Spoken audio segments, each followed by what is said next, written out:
Assalamualaikum warahmatullahi wabarakatuh. Waalaikumsalam warahmatullahi wabarakatuh. Apa kabar hari ini anak-anak kelas 7? Baik, alhamdulillah. Luar biasa. Allahu Akbar. Yes, yes, yes. Tepuk tangan dulu. Ini pagi, siang atau sore ya? Oh, sudah siang. Tapi kalau siang semangatnya harus ditambah ya, biar tidak ngantuk. Oke, kita lanjut. Sekarang pelajaran Bu Iis. Pelajarannya Bu Iis tentang materi Al-Quran hadis. Sebelum kita mulai materi yang selanjutnya, kita berdoa terlebih dahulu. Ada yang ingin memimpin doa? Adin, sini nak. Iya, sama Bu Iis. Ayo, sip. Oh, ini cowok idaman. Ayo Adin, dipimpin doa teman-temannya. Bismillahirrahmanirrahim. Raditu billahi rabban wa bil islami dinan wa bi Muhammadin nabiyyan wa rasulah. Rabbi zidni ilma warzuqni fahma. Amin. Terima kasih Mas Adin. Besok gilirannya siapa? Mana? Oke. Yang berkenan besok kita bermana? Sekarang kita lanjut. Setelah berdoa, pikiran tenang ya nak. Siap menerima ilmu dari Bu Iis? Siap. Alhamdulillah. Sekarang kita absen dulu. Yang masuk? Semua sudah masuk? Semua masuk? Tidak ada yang lupa. Alhamdulillah. Kita lanjut, Win. Ada apa itu? Oh, ternyata ada nyanyian tentang Al-Quran liriknya nih. Yang suka baca Al-Quran, kemudian kegiatan sehari-harinya diawali dengan membaca Al-Quran. Ini ada salah satu lagu yang sangat familiar. Ada yang tahu ini lagunya? Oh, ada. Ayo kita nyanyi bersama. 1, 2, 3. Di sini Al-Quran, di sana Al-Quran, di mana-mana baca Al-Quran. Di rumah baca, di kelas baca, di mana-mana baca Al-Quran. La la la la la la la la la la la la la la la la la la la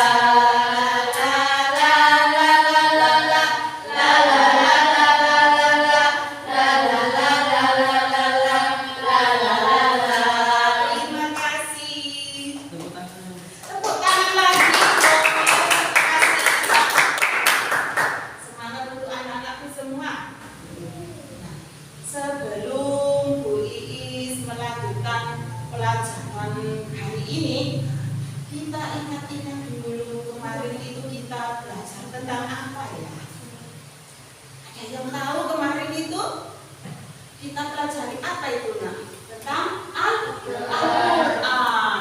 Di pelajaran kemarin itu tentang definisi Al-Quran. Apa aja itu yang disebutkan? Itu Al-Quran menurut pengertian adalah bacaan. Kemudian lihat nak, ayo diingat-ingat lagi kemarin itu apa? Oh, Al-Quran adalah dari segi bahasa adalah bacaan Bu Iis. Oh benar. Kemudian dari segi istilah, menurut istilah itu apa?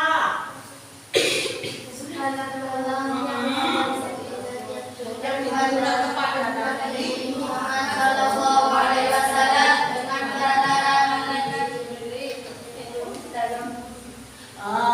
yang ditulis dalam mushaf, kemudian dibagi dari riwayat yang mutawatir.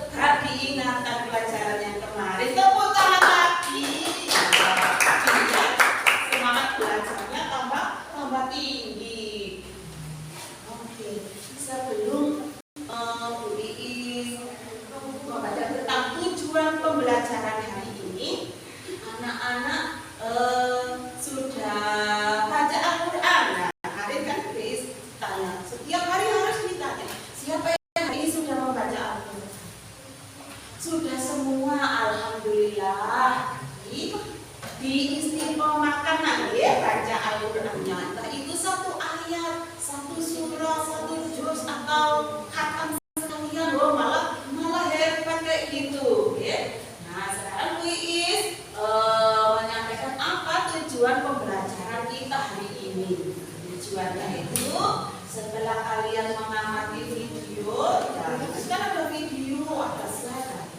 Jadi peserta didik dapat meyakini Al-Quran dan hadis sebagai pedoman hidup. Kemudian yang kedua, setelah mengamati video, peserta didik dapat menunjukkan Al-Quran dan hadis sebagai pedoman hidup. Kemudian setelah proses pembelajaran, nah ini kan kita sedang berproses ya dalam kegiatan belajar mengajar. Peserta didik dapat menerapkan sikap tanggung jawab dalam kehidupan sehari-hari. Kemudian yang nomor 4, setelah mempelajari materi, ini kita sedang mempelajari materi, peserta didik dapat bertanggung jawab dalam sehari. Dan yang kelima, setelah mengamati tentang pengertian hadis, Ibu Is menjelaskan apa aja yang berhubungan dengan hadis. Dan kalian dapat menjelaskan tentang pengertian hadis. Kemudian yang keenam, disimak. Setelah kalian menyimak video, mengamati, terus apa?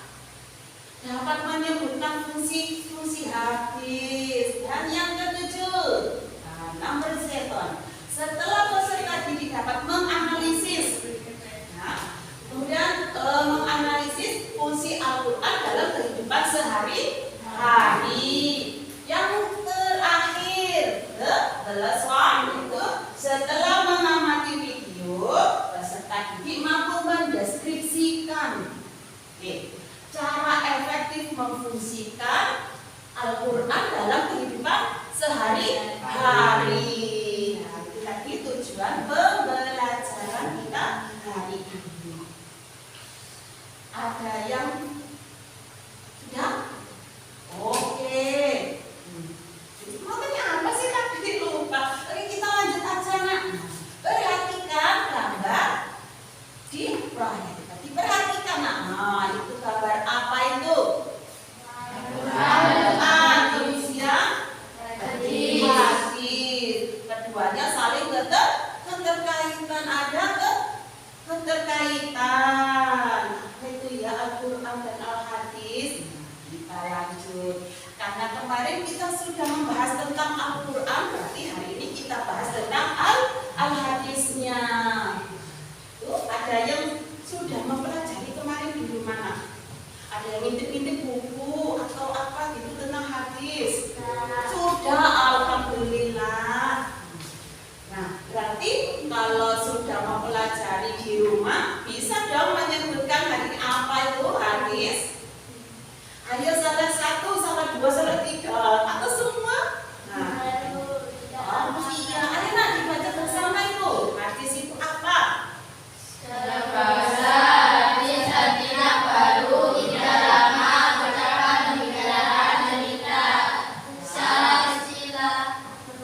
Secara istilah merupakan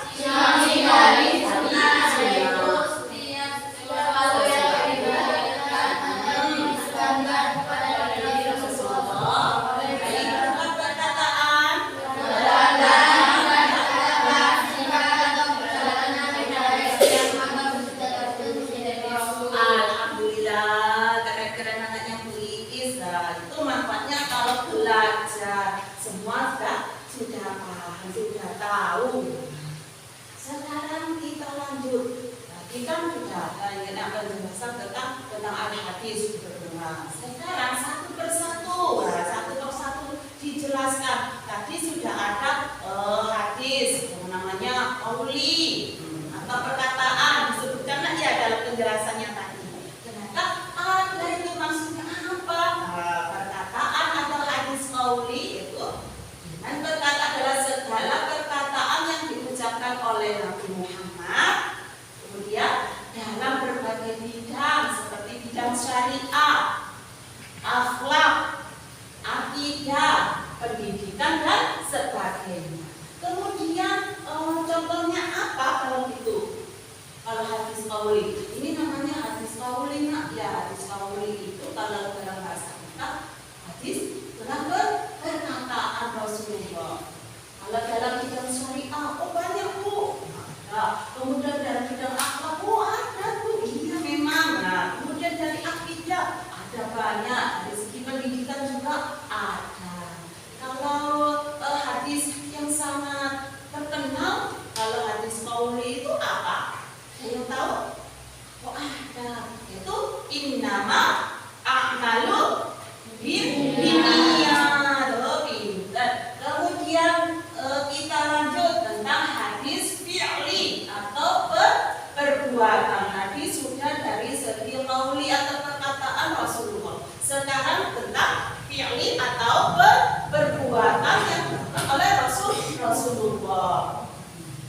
dijelaskan nak.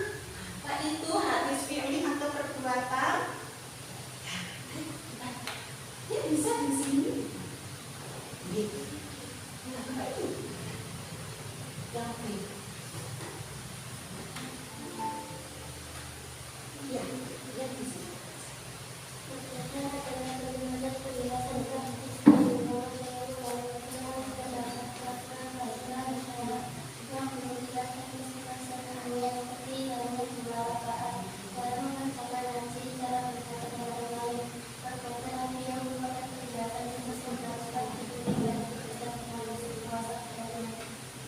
Oh ya, terima kasih. Mbak siapa ini namanya? Anissa. Alhamdulillah sudah dijelaskan ya sama Mbak Anissa tadi tentang hadis fi'li atau perbuatan. Itu ada dalam sebuah hadis yaitu sallu kama ra'aitumuni usolli atau anni kudu anni mana sikaku. Itu menjelaskan tentang apa? Kalau hadis yang pertama tentang sholat, kemudian hadis yang kedua tentang berhaji. Langsung mencontohkan. Nah, karena apa? Solu, sholat, koyok sholat. Kemudian berhajilah seperti aku berhaji. Itu dicontohkan langsung sama Rasulullah. Kemudian yang C. Nah, yang C itu hadis takrir. Takrir adalah keadaan beliau yang mendiamkan, kemudian tidak mengadakan sanggahan. Jadi Rasulullah itu reaksinya tidak melarang juga tidak membenarkan. Jadi diam. Berarti diamnya Rasul atau takrirnya Rasul itu juga sebagai hujjah. Oh boleh. Nah, tidak terhadap tindakan atau perilaku para sahabat serta menyetujui apa yang dilakukan oleh para sahabatnya itu. Sampai di sini sudah paham nak? Nah, apa tadi qaul atau perkataan, fi'li perbuatan, kemudian takrir, ketetapan sudah jelas? Jelas, alhamdulillah. Kemudian kita lanjut dengan sifat keadaan atau himmah. Keinginan namanya himmah. Ada yang namanya himmah di sini? Tidak ada. Kalau ada yang namanya himmah berarti artinya itu keinginan. Jadi ada keinginan atau sifat-sifat dari Rasulullah. Ya. Karena ini juga harus dijelaskan. Kemudian komponen hadis ya, jadi sifat keadaan dan himmah atau keinginan Rasulullah itu ada komponen-komponennya. Apa aja komponennya? Kita simak.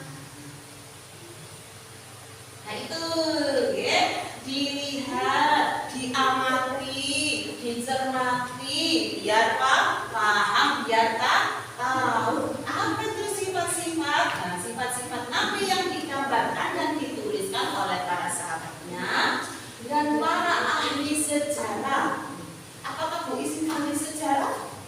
Oh bukan, bukan termasuk kalau Bu Isin bukan ahli sejarah. Jadi mengenai sifat jasmani, rohani, atau moral, atau akhlaknya. Kemudian yang kedua, silsilah atau nasab. Kayaknya nggak terdengar deh suaranya. Bisa disemangati lagi? Oke, sama Bu Iis. Tepuk semangat.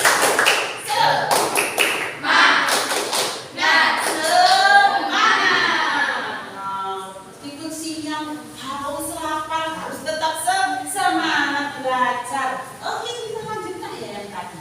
Nama-nama silsilah atau nasab. Nama-nama dan tahun kelahirannya yang ditetapkan oleh para sejarawan. Kemudian yang ketiga, himmah atau keimanan.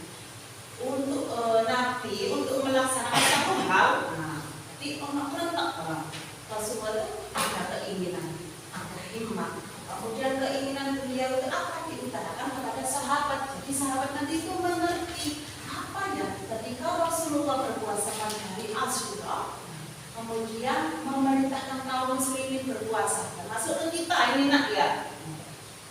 Para sahabat berkata, ya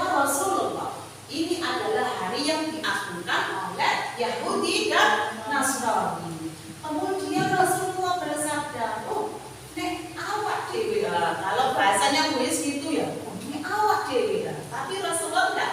Jika tahun depan kita bertemu dengan bulan Muharram, nah kita akan berpuasa pada hari ke-9. Jadi nanti tidak menyerupai dengan orang Yahudi atau Nasrani. Nah itu lima. Bisa dipahami sampai di sini, Nak? Bisa. Alhamdulillah. Kemudian kedudukan hadis. Kemarin sudah tahu kedudukan Al-Quran di dalam itu seperti apa. Sekarang Bu Is menjelaskan tentang kedudukan hadis. Semangat. Oke, semangat. Kedudukan hadis. Nah, sebagai penjelas yang pertama. Hadis kadang-kadang memperluas hukum dalam Al-Quran. Kemudian menetapkan seni hukum di luar apa yang ditentukan Allah dalam Al-Quran. Itu fungsi hadis. Kemudian kedudukan hadis sebagai bayani. Bayani itu apa? Penjelas. Jadi menjelaskan atau menerangkan fungsi hukum Al-Quran. Kalau di Al-Quran tidak ada penjelasannya, kenapa masih sifatnya itu khusus? Masih. Tapi dalam hadis dijelaskan. Kalau kita tahu ya banyak sekali hadis yang menerangkan tentang salah satu hukum apa itu yang dalam Al-Quran tidak ada dijelaskan. Kemudian di kitab ini dijelaskan, kitab itu dijelaskan oleh rawi ini, oleh rawi itu dah. Nah, itu namanya bayani. Di fungsi atau kedudukan hadis sebagai bayani. Kemudian jumhur ulama berpendapat bahwa hadis berkedudukan sebagai sumber atau dalil kedua setelah Al-Quran dan mempunyai kekuatan untuk ditaati. Al-Quran dan Al-Hadis itu sama kedudukannya. Bukan maksudnya berarti Al-Quran dan Hadis itu juga iya, karena Al-Quran kalau dalam Al-Quran tidak ada yang dijelaskan di situ, maka Al-Hadis sebagai penopang atau bisa menjadi hujjah. Hujjah itu apa, Nak? Ya, sumber hukum. Kemudian kita lanjut. Sudah paham ya, Nak? Alhamdulillah. Ini ada bahkan bisa. Ini adalah salah satu fungsi. Nah, salah satu ini, ada 4 fungsi hadis terhadap Al-Quran. Di sini yang pertama yaitu hadis mengukuhkan hukum yang sudah ada dalam Al-Quran. Kemudian yang kedua memperinci ayat Al-Quran yang mujmal. Mujmal itu masih bersifat masih bersifat global atau belum dijelaskan. Kayak tadi tentang jumlah sholat, kemudian tata cara berhaji, nah itu masih mujmal. Kemudian hadis menjelaskan, oh gini loh sholat itu, rukuknya itu begini loh, sujudnya itu begini loh. Nah itu diterangkan dalam hadis. Kemudian menetapkan hukum yang belum terdapat dalam Al-Quran. Nah itu. Kemudian membatasi keumuman ayat Al-Quran. Di sini dijelaskan, nah dia sudah disebutkan fungsi hadis terhadap Al-Quran. Kita lanjut.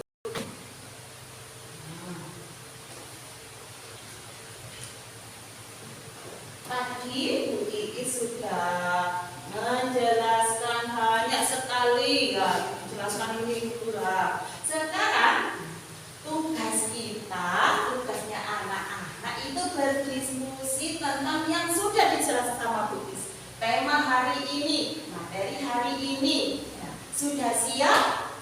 Sudah siap kelompok-kelompoknya? Siap. Oke, kita lanjut dengan diskusi. Jadi setiap kelompok nanti mempresentasikan atau diwakilkan saja. Kelompok nanti mempresentasikan di sini dan kelompok yang lain menerima. Kalau ada tanggapan atau ada yang disanggah, oh itu nggak benar tuh, oh itu begini, oh boleh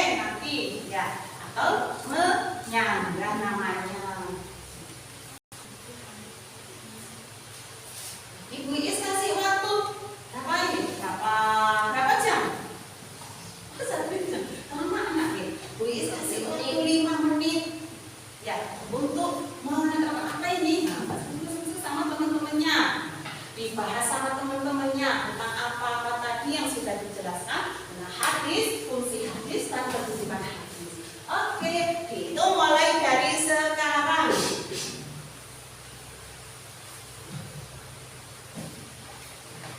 Sudah? Sudah. Alhamdulillah. Kelompok 1, 2, 3, 4. Kira-kira nih kelompok yang paling siap yang mana nih? Di pantau dari sini tadi. Oh ternyata kelompok 2 yang kelompok 2. Oke, kelompok 2. Dijelaskan presentasinya. Tadi apa itu? Hasil diskusi antar geng. Oh bukan, antar teman.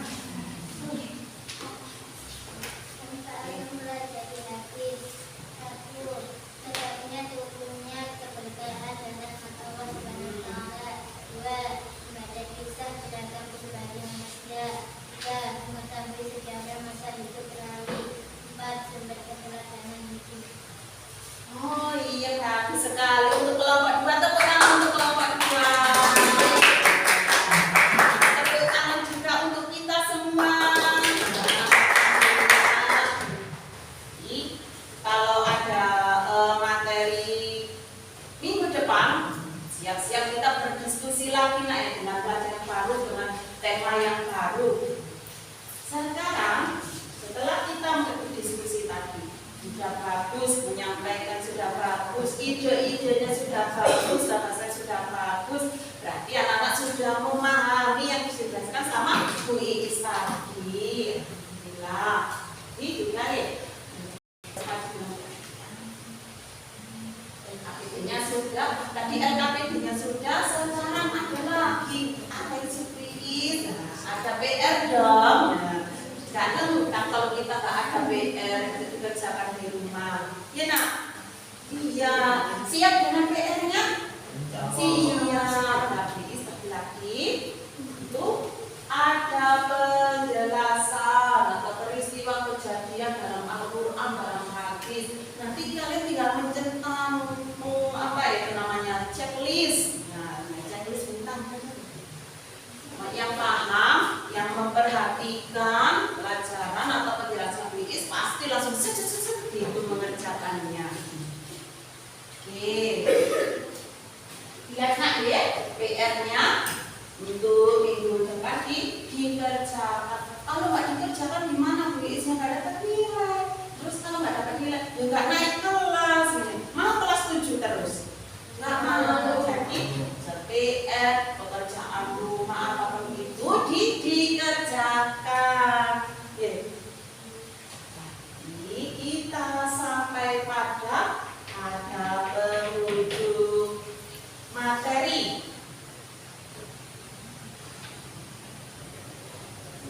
Kesimpulan dari pelajaran atau materi Bu Iis hari ini, kita sudah nangkep banyak sekali sampai Bu Iis ini jadi haus. Sampai Bu Iis haus. Sekarang apa kesimpulannya? Kita baca bersama-sama. Kesimpulan hari ini adalah hadis menurut bahasa, yaitu sesuatu yang baru, bukan sesuatu yang dekat atau waktu yang singkat. Kemudian yang kedua, hadis menjelaskan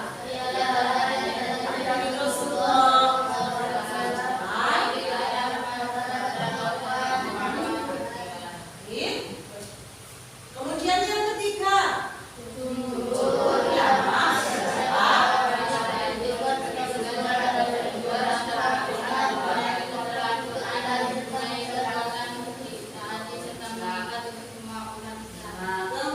yang keempat, fungsi hadisnya itu apa? Kemudian kelima, bila kita lihat dari fungsinya, sangat berkaitan. Alhamdulillah semua hebat. Kelas 7 memang hebat. Tepuk tangan untuk kelas 7. Sekarang untuk kita semuanya sudah semangat. Nah, di sini ada yang ingin ditanyakan ke Bu Iis tentang pelajaran hari ini, nak? Alhamdulillah berarti sudah paham